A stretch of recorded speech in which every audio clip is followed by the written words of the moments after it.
अल्लाह कहते हैं मैंने इंसानों को इसलिए पैदा किया, लियबलुवकुम, वो अल्लाह तुम्हें आजमाना चाहता है कि तुम में अच्छा अमल कौन करता है। तो हमारी और आपकी पैदाइश का मकसद क्या हुआ? ये आजमाइश है कि हम में अच्छा बन के कौन दुनिया से जाता है और बुरा बन के कौन दुनिया से जाता है। यहां तक बात समझ में आई आप हजरात के? तो ये हमारी आजमाइश है। अब इसका एक तरीका वो था जो पहले मज़ाहिब ने इख्तियार किया। अच्छा बनने के लिए उन्होंने कहा कि दुनिया को छोड़ दो, जंगलों में निकल जाओ और जाके अल्लाह की इबादत किया करो। जो जितनी ज़्यादा इबादत करेगा आखिरत में उसका मकाम उतना ही ऊंचा होगा। लेकिन नबी सल्लल्लाहु अलैहि वसल्लम ने हमें यहां भी गाइड किया कि अच्छे की डेफिनेशन ये नहीं है कि तुम दुनिया छोड़ के कहां निकल जाओ जंगलों में, या 24 घंटे के लिए मस्जिदों में जाके बैठ जाओ, बल्कि आप सल्लल्लाहु अलैहि वसल्लम ने साफ तौर पे फरमाया ला रहबानियत फिल इस्लाम, इस्लाम में रहबानियत नहीं है, कुछ छोड़ने की तुम्हें इजाजत नहीं है। जिस शोबे से तुम मुताल्लिक हो उसी में एक्सीलेंसी पैदा करो, उसी में अच्छा बनने की कोशिश करो। मैं अक्सर एक वाकया लोगों को बताता हूँ। किसी मेडिकल कॉलेज में एक लड़का पढ़ रहा था, उसने मुझसे सवाल किया कि आप मुझे ये बताइए कि इस्लाम में मेडिकल कॉलेज में पढ़ने की क्या फजीलत है। भाई इस्लाम में नमाज की फजीलत मिलती है ना, लोग नमाज पढ़ते हैं। इस्लाम में हज की फजीलत है या नहीं है? हज करते हैं लोग लाखों रुपए खर्च करके। इस्लाम में जिहाद की फजीलत है, बॉर्डर पे लड़ते हैं जाके। तो मेडिकल कॉलेज की क्या फजीलत है इस्लाम? उन्होंने कहा मुझे तो कोई ऐसी हदीस नहीं मिली कि नबी सल्लल्लाहु अलैहि वसल्लम ने फरमाया जो MBBS करेगा उसको ये सवाब मिलेगा। है भाई, तो मैं क्यों पढ़ूं? मैंने उनसे कहा, मैंने कहा आपने क्या कुरान की आयत नहीं पढ़ी? मन अहयाहा फकअन्नमा अहयन नास जमीआ, जिसने एक इंसान की जान बचाई उसने गोया तमाम इंसानों की जान बचाई। तो आप क्या समझते हैं कि डॉक्टर इस फहरिस्त में दाखिल नहीं है? डॉक्टर अगर ईमानदारी के साथ पढ़े और ईमानदारी के साथ इलाज करे तो अपनी मौत से पहले पहले वो लाखों लोगों की जिंदगी का जरिया बनता है कि नहीं बनता? तो इस्लाम ने आपको मेडिकल कॉलेज में पढ़ने से नहीं रोका। इस्लाम ने आपको क्या कहा है कि अगर आप मेडिकल कॉलेज में पढ़ रहे हैं तो यहां आपका मकसद पैसा कमाना नहीं होना चाहिए, आपका मकसद इंसानियत की खिदमत होनी चाहिए। कल मेरा बयान था एक यूनिवर्सिटी में, एक इंस्टीट्यूट में, जहां तलबा ज्यादातर ACCA कर रहे हैं, चार्टर्ड अकाउंटेंट बनते हैं ना पाकिस्तान में। तो वो मुझे कहने लगे, एक सवाल उनके जहनों में भी आता है कि ये जो हम इल्म हासिल कर रहे हैं इसकी क्या फजीलत है। मैंने कहा हजरत यूसुफ अलैहिस्सलातु वस्सलाम को जब मिस्र के बादशाह ने बुलाया, जो कि गैर मुस्लिम बादशाह था, यूसुफ अलैहिस्सलाम से जब खुश हुआ वो और उसने कहा कि मैं आपको कोई ओहदा देना चाहता हूँ, तो यूसुफ अलैहिस्सलाम ने क्या फरमाया कि इजअलनी अला खज़ाइनिल अर्ज़, आप मुझे वज़ीर ख़ज़ाना बना दें।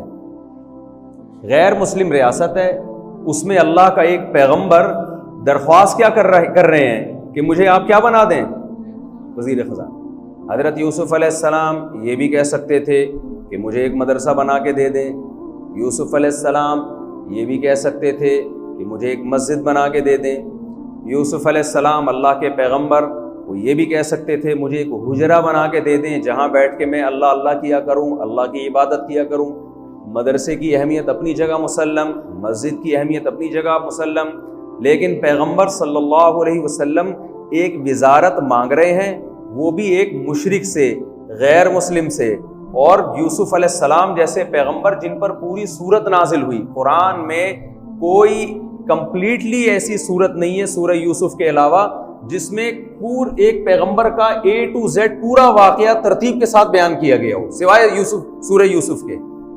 इतने जलीलुल कदर पैगंबर और गैर मुस्लिम रियासत, गैर मुस्लिम बादशाह उससे रिक्वेस्ट क्या कर रहे हैं कि मुझे क्या चाहिए? मुझे विजारत चाहिए। और विजारत भी कौन सी? मुझे वजीर खजाना बनाए आप। अगर इस्लाम में रहबानियत का कोई तस्वुर होता, रहबानियत तो समझते हैं ना आप लोग, छोड़ छाड़ के बस सब कुछ छोड़। लोग समझते हैं कि मजहबी बनने के लिए यह जरूरी है कि सब कुछ छोड़ दो। तो यूसुफ अलैहिस्सलाम तो अल्लाह के पैगंबर हैं, वो क्या रिक्वेस्ट कर रहे हैं गैर मुस्लिम बादशाह से कि मुझे आप वजीरे खजाना बना दें। क्यों? इसलिए कि उन्हें मालूम था कि मिस्र में कहत पड़ने वाला है।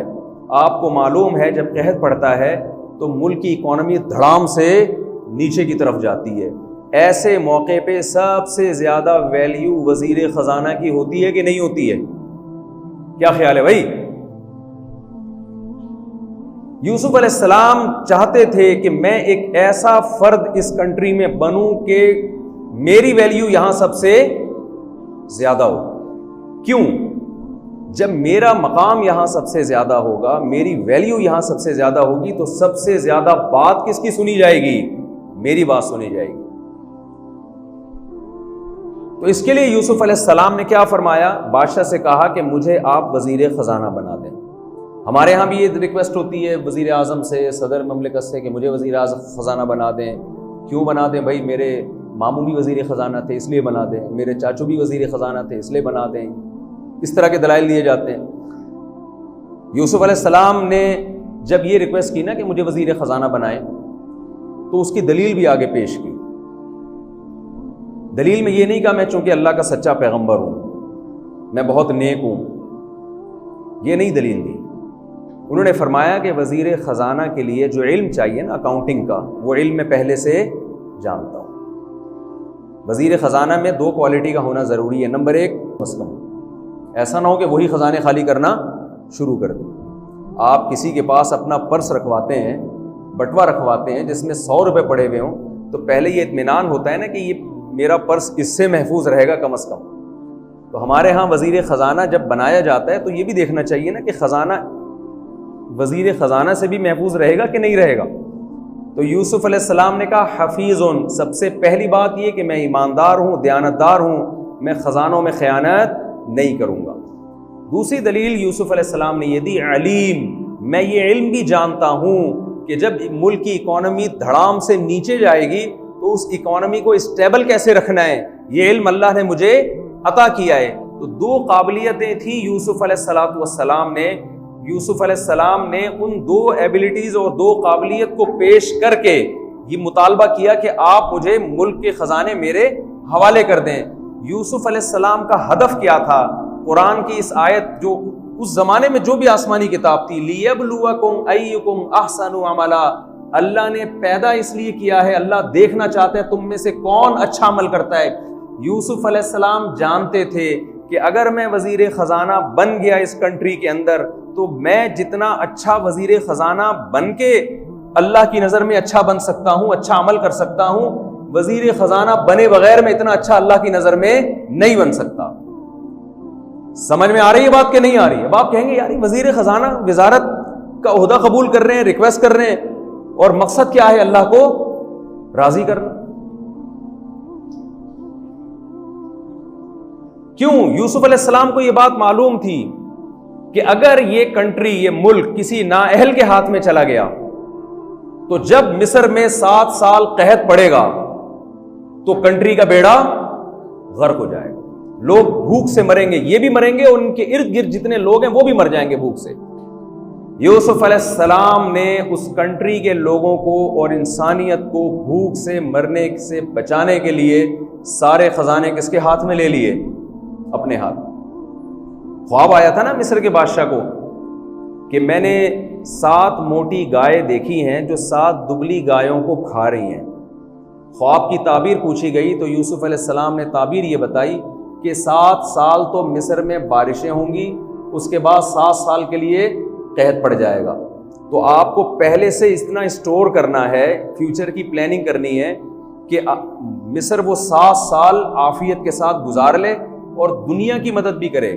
जब यूसुफ अलैहिस्सलाम मिस्र में वजीर खजाना बने हैं तो ना सिर्फ ये कि मिस्र में लोग भूख से मरने से बचे, बल्कि पूरी दुनिया से ताजरों ने राब्ता किया, लोगों ने राब्ता किया। भाई इस वक्त मिस्र की गवर्नमेंट ऐसी है जिनके गोदाम गंदुम से भरे हुए, इसके अलावा दुनिया में कहीं भी राशन नहीं मिल रहा।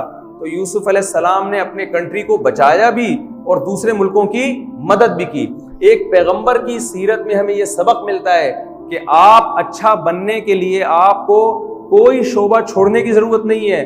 उस शोबे में आप अपनी नीयत अच्छी कर लें तो आपका शुमार अल्लाह की नजर में अच्छे लोगों में हो जाएगा। मैं समझा पा रहा हूं अपनी बात? भैया आप यहां पढ़ रहे हैं, यहां शरीयत का हुक्म क्या है, नबी सल्लल्लाहु अलैहि वसल्लम की तालीमात क्या है?